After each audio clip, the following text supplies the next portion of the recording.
Dia hidup sekitar abad ke-8 sebelum Masehi, yaitu pada zaman Raja Uzia, Raja Yotam, dan Raja Ahaz dan Hizkia. Mika ini dia berasal dari sebuah desa di Yehuda, di kerajaan selatan, yaitu dari daerah Moreset dekat Gad. Saudara bisa lihat itu di dalam pasal 1 pada ayatnya yang ke-14. Mika dia sesaman dalam pekerjaannya dengan Yesaya, tetapi Mika lebih banyak menyoroti isu sosial keagamaan, sedangkan Yesaya lebih berperan langsung dalam hal politik. Ya, saudara-saudara, sebagian besar hubungan Yesaya adalah dengan penduduk dan kegiatan kota, sedangkan Mika dia menyaksikan perkara-perkara yang terjadi di antara orang-orang yang ada di dusun dan rakyat Yehuda secara khusus yang sementara tertindas. Untuk itulah Allah mengutus Mika di tengah umatnya untuk memperingatkan bangsa itu akan segala dosa Yehuda.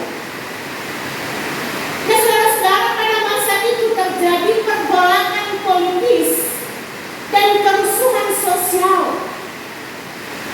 Kekacauan terjadi di sistem sosial dalam di mana perdagangan, pengusaha menguasai petani.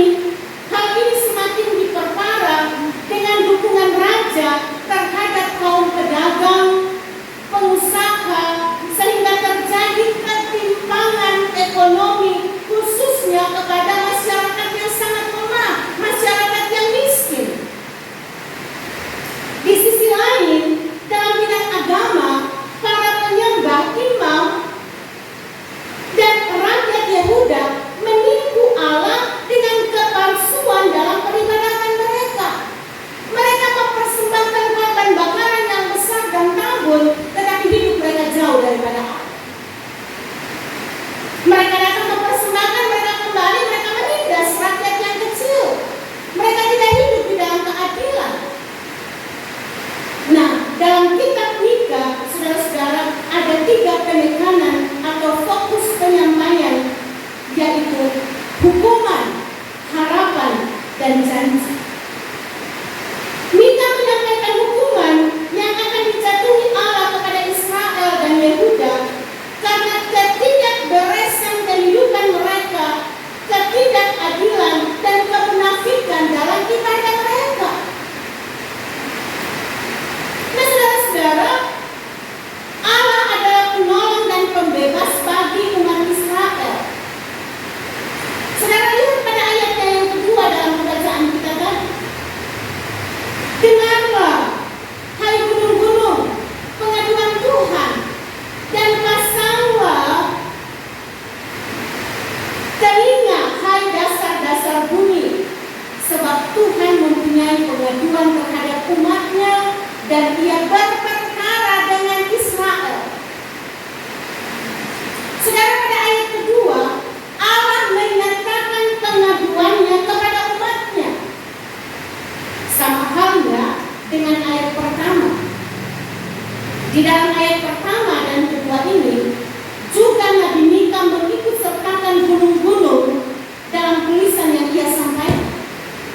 Saudara, sebegitu dalamnya keinginan Allah untuk menyampaikan perkaranya kepada bangsa Israel, sehingga gunung-gunung diajak untuk mendengarkan pengaduannya terhadap Israel. Saudara, demikian tajamnya perasaan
kaum yang setia saat mendapat aniaya dari orang Mesir. Namun Allah penuh dengan kasih karunia membebaskan mereka. Mereka diperhadapkan Bileam bin Beor, Nabi Allah. Kisahnya ditulis di dalam kitab Bilangan pasal 23 hingga pasal 24. Ketika itu umat Israel telah keluar dari Mesir dan masuk ke tanah Kanaan. Apakah Allah meninggalkan mereka? Allah tetap setia menuntun menyertai mereka, membawa mereka keluar dari berbagai macam persoalan. Untuk itulah Nabi Mika menyuarakan agar manusia sadar untuk memiliki hubungan yang intim dan setia dengan Allah. Dengan hubungan, apakah Israel akan kembali dan mengaku dosanya, atau mereka akan kembali dengan korban-korban mereka? Apakah dengan korban-korban bakaran semuanya akan beres dan hubungannya kembali membaik dengan Tuhan dan umat? Saudara-saudara yang diberkati Tuhan, firman hari ini mau bilang untuk saudara dan saya ada 3 hal yang menjadi pelajaran buat saudara dan saya. 3 hal yang Allah inginkan dari umat Israel dan juga bagi saudara dan saya. Bahwa yang pertama, berlakulah adil dan benar. Adil berarti senantiasa bertindak dengan tepat dan benar dalam mengambil keputusan terutama berkaitan hukum, sekalipun dapat juga diberlakukan memutuskan penilaian perilaku dan karakter yang lazimnya digunakan untuk seorang bawahan. Allah menunjuk kepada kebenaran dari hidup keagamaan yang harus lebih benar dari ahli Taurat dan orang-orang Farisi. Hiduplah menurut kasih karunia yang Allah limpahkan untuk melayani sesama tanpa melihat status orang yang akan dilayani. Jadi firman hari ini mau bilang buat saudara dan saya bahwa ketika Tuhan sudah menyelamatkan saudara dan saya, Tuhan izinkan saudara dan saya menjalani kehidupan di dunia ini, apapun tugas pekerjaan kita, mau kita sebagai pejabat, mau kita sebagai karyawan biasa, atau mungkin kita pekerja melakukan usaha pekerjaan, berlakulah adil, jujur, melakukan pekerjaan yang benar di hadapan Tuhan.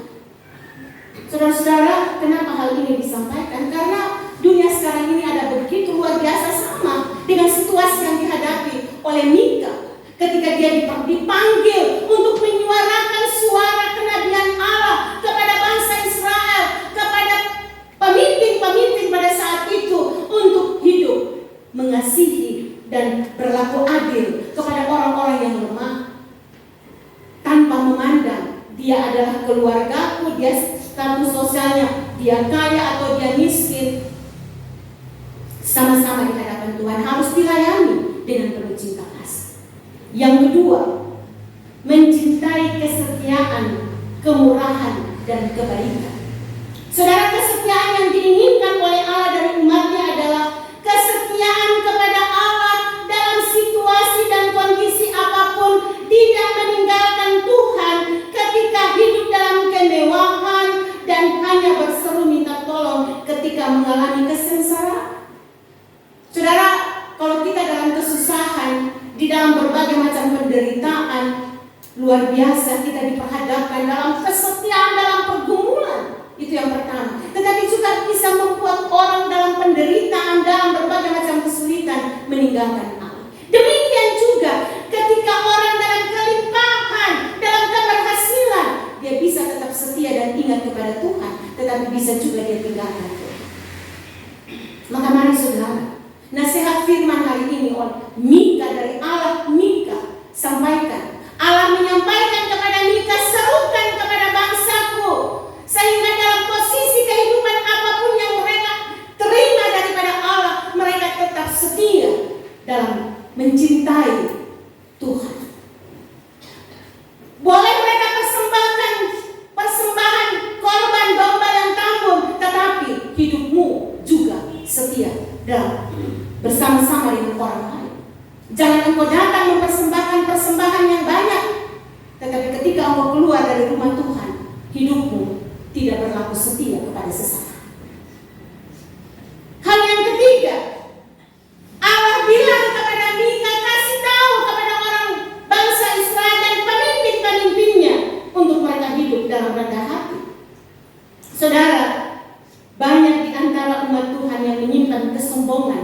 di dalam hati, bahkan dalam hidup mereka sehari-hari. Mereka menyombongkan apa yang mereka miliki tanpa menyadari bahwa itu adalah pemberian dari Tuhan. Bahkan kepada Allah sendiri mereka mau menggunakan hartanya untuk menyombong Allah, agar dosa-dosanya diampuni. Pada zaman dahulu, bangsa Israel ada orang-orang tertentu, bahkan tokoh agama menyumbangkan hal-hal, menyumbangkan hartanya, bahkan mempersembahkan korban yang tanggung. Tapi di balik itu ada kesombongan. Kalau bahasa sehari, mau dibilang dia yang paling hebat. Mau dibilang supaya orang loyo tahu bahwa dia bawa persembahan yang besar, dia mempersembahkan korban yang tanggung. Tapi setelah dia kembali dalam persembahkan, hidupnya jauh daripada Tuhan. Kemarin saudara-saudara yang diberkati Tuhan, di tengah-tengah menjalani kehidupan, melalui Nabi Mika Allah menyampaikan bahwa persembahan yang diberikan kepada Tuhan itu tidak ada gunanya ketika kita mempersembahkan dengan kesombongan, dengan supaya mau dibilang kita yang paling besar sumbangan. Terkadang kalau pendeta ada anggota jemaat yang kalau pendeta tidak sebut namanya dan itu pendeta tidak disebutkan namaku dalam doa syafaat, koro-koroan nih, marah-marah nih kalau namanya tidak disebut. Akhirnya jadi percakapan. Besarnya persembahan itu baru tidak disebut namaku. Aduh. Mudah-mudahan ibu-ibu, bapak-bapak yang ada di sini tidak seperti itu ya. Saya percaya tidak seperti itu. Sekalipun tidak disebut namanya, kurus semangat. Terima kasih Tuhan. Saya sudah diberkati Tuhan, sehingga saya mempersembahkan yang terbaik. Sekalipun namaku tidak disebutkan pendeta. Ibu bapak saudara-saudara, Tuhan lebih menginginkan persembahan yang diberikan dalam kerendahan hati dan ketulusan, tanpa melihat besar kecil persembahan yang diberikan. Yang Tuhan lihat adalah hati saudara-saudara dalam memberikan persembahan itu. Biar besar, tapi dengan modal kesombongan tidak ada artinya. Saudara-saudara, kesalahan terbesar umat pilihan Allah adalah sering melupakan Tuhan ketika mereka telah beroleh kemakmuran dan melupakan perkara besar yang Tuhan adakan bagi mereka. Umat ini Nabi Mika, untuk itulah Nabi Mika menegur dan mengingatkan mereka akan apa yang Tuhan inginkan untuk mereka lakukan, yaitu hidup dalam penyembahan yang benar kepada Tuhan dan hidup damai sejahtera, mengasihi sesama seperti mengasihi dirinya sendiri. Sehingga ibadah mereka tidak hanya ibadah rutinitas atau hanya kebiasaan semata, namun merupakan wujud iman mereka kepada Tuhan. Saudara-saudara, ibadah memang sangat penting. Namun yang paling penting adalah saudara dan saya harus mengerti esensi dari ibadah sendiri. Ibadah itu, kita harus tahu apa yang akan kita capai dalam ibadah, yaitu berkenan di hadapan Allah. Saudara lihat pada ayatnya yang ke-8.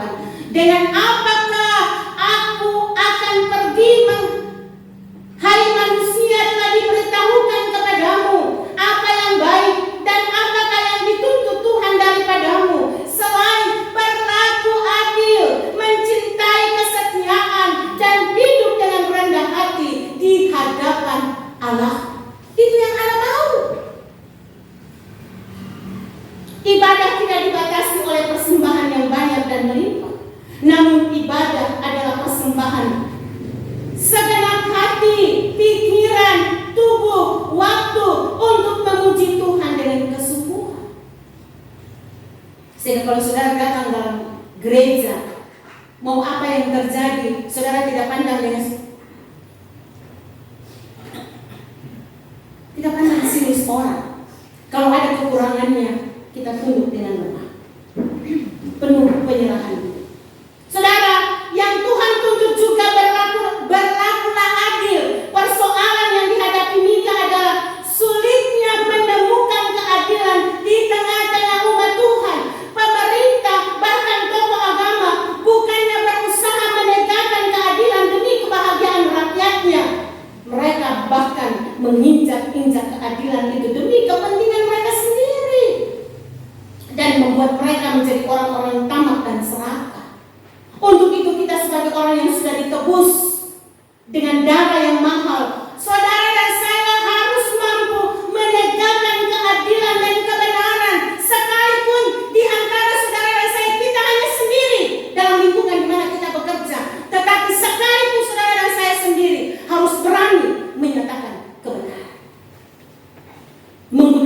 keadilan untuk membela yang benar tanpa memandang status hidup dan latar belakang sesama kita. Sama seperti Yesus yang selalu menegakkan kebenaran dan keadilan dalam pelayanannya, sekalipun harga yang harus dia bayar mahal.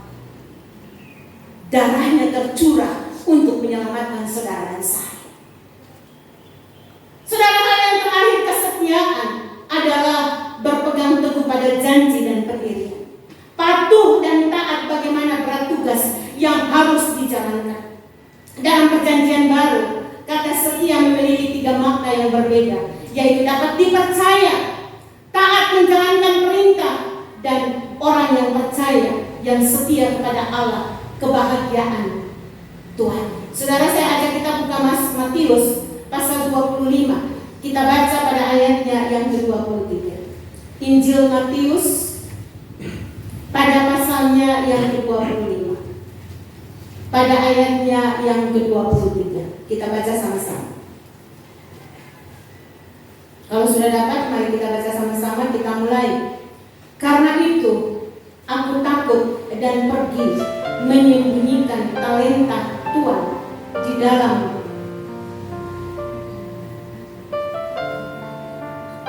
Matius pasal 5 pada ayatnya yang ke-23.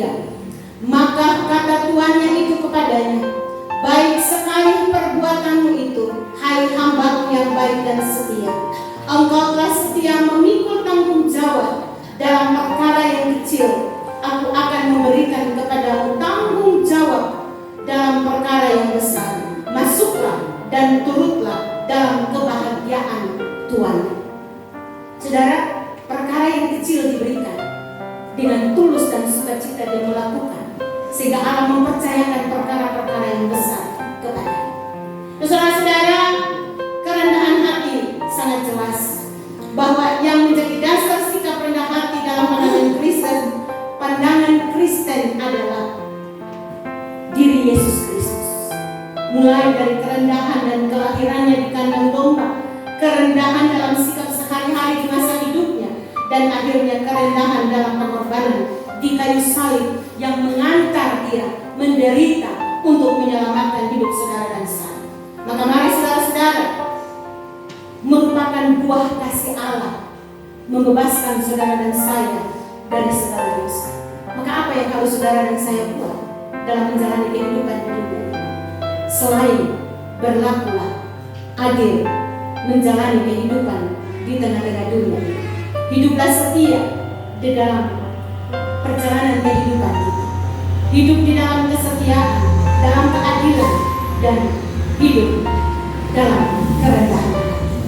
Biarlah firman ini menguatkan iman saudara dan saya, sehingga dalam menjalani hari-hari kehidupan kita di dunia ini, apapun tantangan yang kehidupan Tuhan Allah izinkan saudara dan saya kita hadapi, keberhasilan dalam kegagalan, dalam kesederhanaan hidup sekalipun, kita tetap hidup setia, adil, setia, dan rendah hati.